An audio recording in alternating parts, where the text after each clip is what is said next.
Welcome back.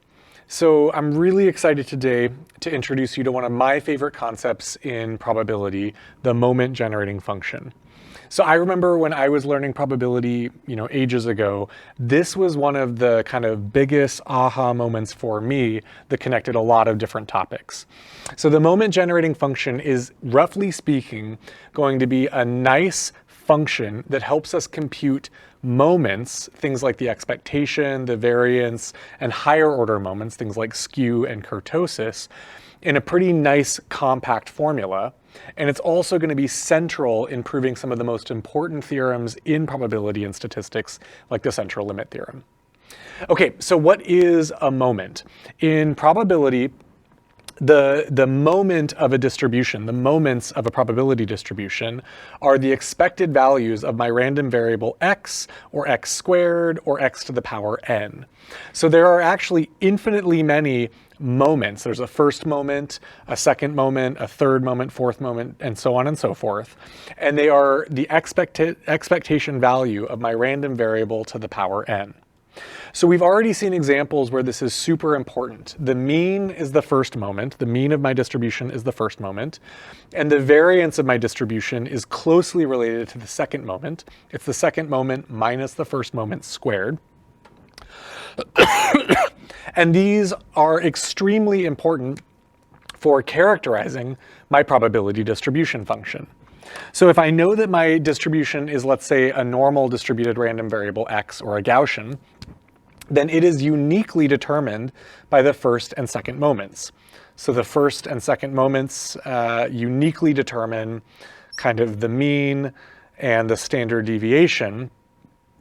This is, let's say, mu plus sigma and minus sigma, the mean and the standard deviation of that normally distributed random variable. But higher order moments are actually also important. There are lots of distributions where you need more moments to uniquely determine that distribution. So the third moment, the expected value of x to the power 3, is known as the skewness of the distribution. So if I have a distribution that's a little bit lopsided, something like this, it's going to have some skewness. So the Poisson distribution, for example, is going to have some non-zero skewness. If I have a distribution that has some, kind of fat tails, I might need my fourth moment, or my kurtosis, the expected value of x to the fourth. So I can draw, a picture of that. Maybe I have something that looks kind of like my normal distribution, but I've got some bumps out here in the tails. There would be some fourth moment or some kurtosis in that distribution. And these moments are unique identifiers of my probability distribution. It's a lot like the derivatives of my function in the Taylor series approximation.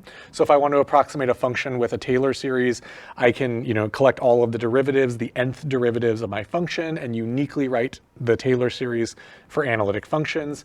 Same basic idea applies for probability distributions. You can uniquely determine let's say the cumulative distribution function, and sometimes the probability distribution function, in terms of this kind of infinite series of moments. So this is kind of like the Taylor series for probability and statistics. Super, super fundamental concept and very, very useful. Okay, so let's define this moment generating function, which is going to allow us to compute these moments very efficiently. Okay, so I want to do this in pink, I think, because I like my probabilities to be here. So the moment generating function is going to be defined in terms of an entirely new variable. Usually these are defined in terms of a variable x. Here we're introducing a new variable because we're going to do some transformation from probability space into this moment generating space. And this is defined as, I'm going to write it for a discrete variable x and for a continuous random variable x. So for a discrete random variable x, it's defined as the sum over all possible states x can take of e to the tx times the probability density function p that big X equals little x. This is for x discrete, for a discrete random variable. Okay, this is just how it's defined. I'll tell you why it's defined this way and how to use it in a minute. And for continuous random variables, for x continuous, things like the normal distribution or an exponential distribution or a gamma distribution, this is defined as the integral over all possible x's, so let's say generically from negative infinity to infinity, of e to the tx times my probability density function f of x dx. Now, first off, those of you who have studied differential equations, control theory, dynamical systems, you'll recognize right off the bat that this is the Laplace transform of my PDF. This is the Laplace transform of my PDF, my probability density function, f of x, which is pretty wild that this very useful function for approximating these moments happens to be the Laplace transform of my probability density.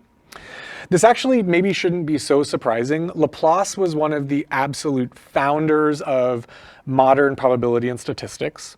In fact, Bayesian statistics, I think, should be really called Bayesian-Laplace statistics, because even though it was discovered by Bayes a couple of years earlier, Laplace independently discovered it and went way farther in developing it. So most of our modern theories and kind of language and thinking about measurement error, probabilities, and statistics are actually responsible because of Laplace. So Laplace must have been thinking about this transform both in terms of probabilities and differential equations. And there's some deep, deep connections if you think about stochastic processes like radioactive decay. You have a differential equation and a corresponding probability density function, and you can take the Laplace transform of both and it means something. So a lot of deep connections. But zooming out, this moment generating function is something you can compute. It's the Laplace transform of your probability density function. And it has this very, very useful property that the moment generating function can easily help you generate the moments, the higher order moments of your probability, of your random variable x. So the way that looks, and maybe I'll do this in blue, this is a theorem I'm going to prove next time in the next video, but I'm going to state it here. So there's a theorem that the moment generating function, the nth derivative of my moment generating function, evaluated at 0, is equal to this expectation of x to the power n. This is super useful. So if I take the first derivative of this function and evaluate it at 0, I get my expectation, my mean. If I take the second derivative of this function and evaluate it at 0, I get the expectation of x squared. The third derivative evaluated at 0 gives me something related to my skewness. Fourth derivative related to kurtosis. So all of my moments I can generate, I can easily kind of grab from this moment generating function. Super, super useful because these are quite difficult to calculate generically. And once I have this function, it might be much, much easier to do this. And again, this is going to uniquely characterize, maybe I'll write this down, this moment generating function, m of t, uniquely determines the cumulative probability distribution, the cumulative probability distribution, specifically the probability that my random variable x is less than or equal to some little value x, okay? And this is something we'll see later. Now, notice that I didn't say the probability density, the PDF, I said the cumulative distribution function, the CDF. There is a reason why I talk about CDFs often instead of PDFs. I'll tell you later, but just gloss over this fact and just say this moment generating function uniquely determines the distribution, your probability distribution, okay? And it's very, very useful for computing these moments that are, again, kind of the fingerprint or the Taylor series kind of approximation of your distribution. These uniquely determine your distribution. Great. So I want to give you some examples. How do you do this for Poisson? How do you do this for normal? How do you do this for exponential? And next time, I'll prove this theorem that my moments that my moments can be drawn from this moment generating function. Okay, good. So I think from now on, I'm just going to be doing some examples. Is there anything else I want to tell you? I think that's pretty good. Moments are important. They uniquely determine your distribution, and you can pull them out of this kind of magic moment generating function, which happens to be the Laplace transform of your PDF. pretty profound, pretty powerful stuff. Let's do some examples. So I'm going to do Poisson, normal, and exponential. So example, let's start with Poisson. The Poisson distribution. So my PDF here, this is a discrete random variable. So let's say x is Poisson. We'll say, x is Poisson with some lambda. And of course, that means its PDF is going to be, what's its PDF? It's lambda to the k, e to the minus lambda over k factorial. That's the PDF of Poisson. So the moment generating function is going to be the sum of e to the tk, sum over k. This is my moment generating function of t. Okay, so here it's defined in terms of some dummy variable x. Here my dummy variable is k, because that's what we normally do for Poisson. But it's this expression here. And it's not that hard to manipulate this and get a pretty easy expression. So my moment generating function is this, which is the sum. I'm going to pull this e to the lambda out of my sum, because the sum is over k. This is e to the minus lambda, sum of e to the tk lambda to the k.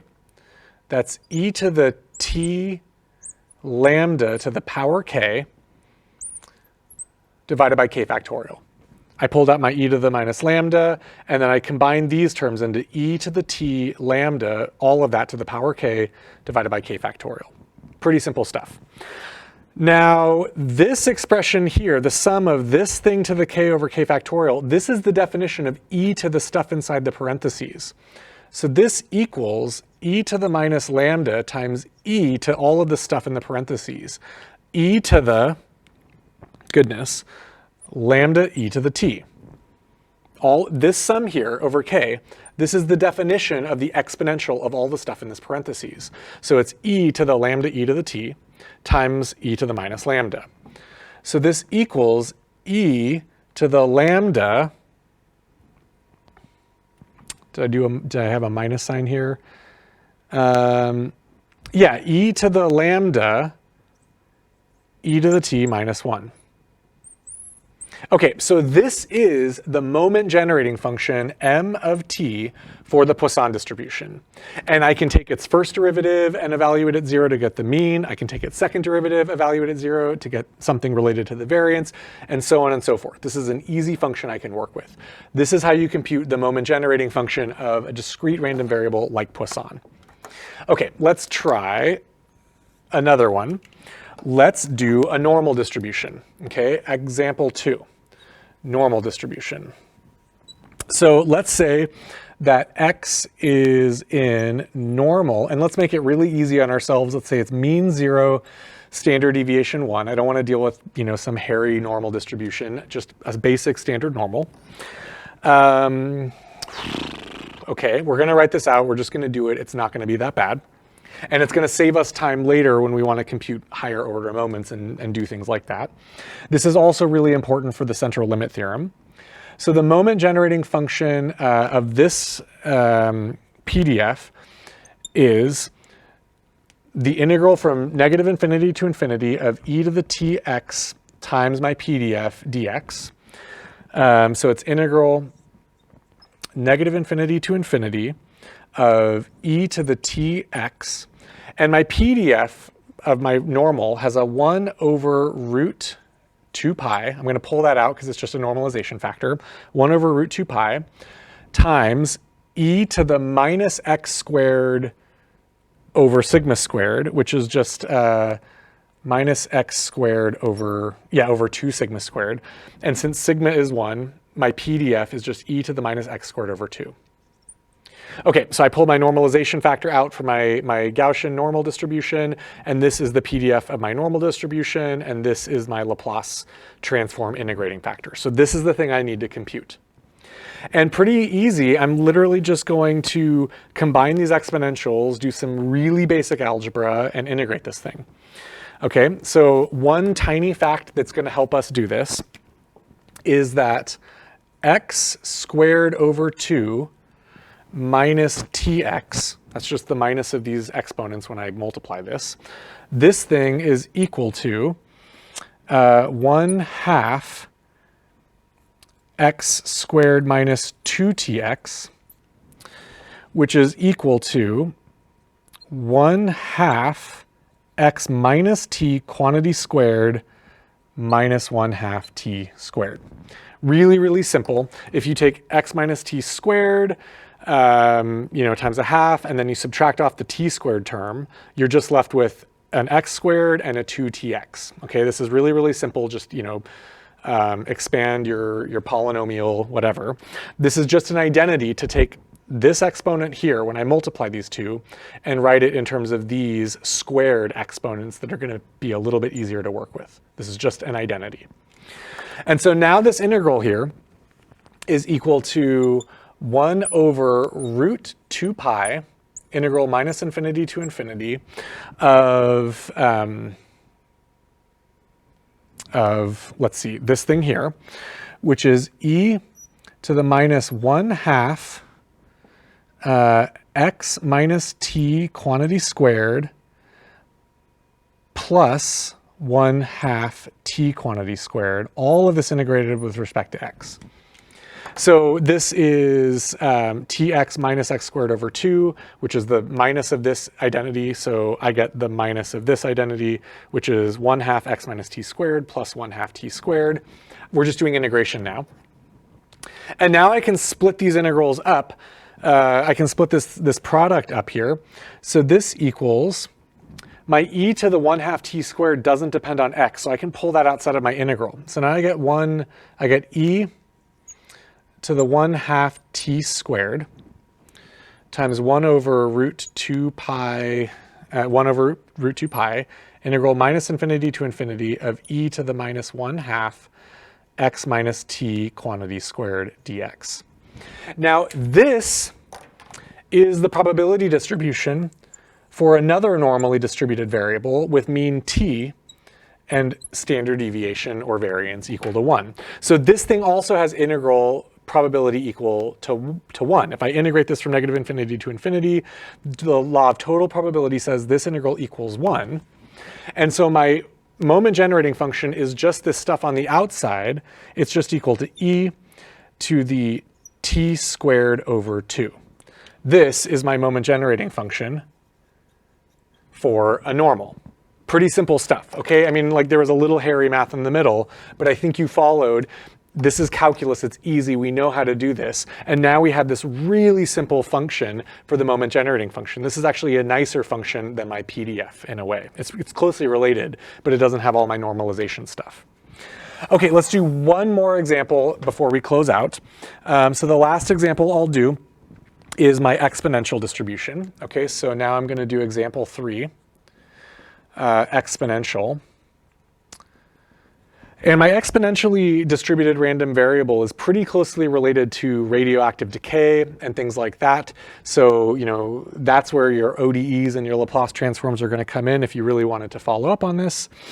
So the moment generating function is, again, equal to the integral, in this case from 0 to infinity, because my exponential distribution only is for positive times.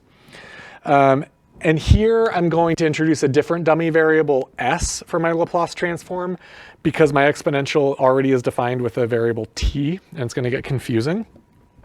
So we're going to say this is e to the st times my probability distribution for an exponential, which is lambda e to the minus lambda t. And now I'm integrating this with respect to t. And now my moment generating function is actually in terms of a dummy variable s. This is actually more like a Laplace transform. Because my exponential, we're already using the variable t, I'm integrating out dt, and my Laplace variable now is going to be s, and I'm going to get a moment generating function in terms of s. Totally fine. You can call these variables anything you want. And this thing is really easy to compute. So I can pop my lambda out, and I get, what do I get? I get lambda integral 0 to infinity of e to the s minus lambda times t dt. And this is really easy to compute this integral. This is just how you do Laplace transforms in general. This is lambda over s minus lambda e to the s minus lambda t evaluated at the bounds of integration infinity and 0. So this is only defined if s is less than lambda. Okay, if s is bigger than lambda, this thing is going to blow up. We're assuming real valued s for now, and so s has to be, you know, less than lambda for this to work. So this is defined if s is less than lambda. And if s is less than lambda, then the infinity bound, this goes to 0, and the 0 bound, this goes to -1. So this equals lambda over, it's times -1, so it's lambda over lambda minus s. This is the moment generating function for an exponential distribution, and it's only defined for some values s, depending on lambda. Okay, so 3 different examples of how to compute this moment generating function. It's pretty easy for discrete variables, for continuous variables. The functions aren't too nasty, and you can use these to calculate the moments, the expectation, the variance, the skewness, the kurtosis, the fingerprint of your distribution for really, really, you know, a wide variety of probability distributions. And again, last thing, this will be useful when we start to prove the central limit theorem, that if I add up n independent but identical random variables, if I add up a bunch of the same distribution random variables, they will start to converge to a normal distribution. We're going to use the moment generating function to prove that. We're going to show that that sum, that the moment generating function of that sum of random variables starts to converge to the moment generating function of the normal distribution. So we're going to use this exact result to prove the central limit theorem. Okay, thank you.